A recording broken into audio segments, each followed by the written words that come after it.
চট্টগ্রাম নগরীর লালখান বাজার এলাকায় অভিযানে মিষ্টির শিরাতে তেলাপোকা ও তেলাপোকার ডিম পাওয়া গেছে।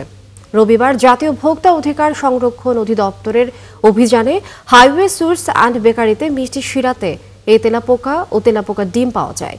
ভোক্তার স্বাস্থ্য ও নিরাপত্তা নিয়ে এমন অবহেলার দায়ে প্রতিষ্ঠানটিকে ১.৫ লাখ টাকা জরিমানা করা হয়। এছাড়া অভিযানে একই এলাকার মুক্তা ফার্মেসিকে স্যাম্পল ওষুধ বিক্রির অপরাধে ১০,০০০ টাকা জরিমানা করা হয়। এছাড়া ওরেগান নামে একটি খাবারের দোকান পুরনো তেল ব্যবহার করায় একই পরিমাণ জরিমানা করা হয়। অভিযানে নেতৃত্ব দেন জাতীয় ভোক্তা অধিকার সংরক্ষণ অধিদপ্তরের চট্টগ্রাম বিভাগীয় উপপরিচালক মোহাম্মদ ফয়েজুল্লাহ। কর্মকর্তারা জানান, প্রাথমিকভাবে প্রতিষ্ঠানগুলোকে সতর্ক করা হলেও ভবিষ্যতে আরও কঠোর ব্যবস্থা নেওয়া হবে বলে সতর্ক করা হয়েছে।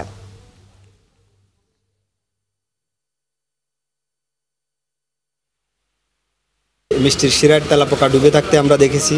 মিষ্টিতে হরেক রকমের ছোট ছোট ক্ষুদ্র ক্ষুদ্র পোকা পড়ে থাকতে দেখেছি। তেলাপোকার পাখনা এবং তেলাপোকার ডিম আমরা পড়ে থাকতে আমরা দেখেছি মিষ্টিতে। আর খাবারটা প্রসেস করে রাখতেছে একদম ফ্লোরে। এটা আসলে হওয়ার কথা না। যেখানে ফ্লোরে এই কর্মীদের পা যাচ্ছে সেখানে না রেখে বরং ট্রের উপরে তারা রাখতে পারতেন না। আর বেশ কিছু অপরিচ্ছন্নতা রয়েছে।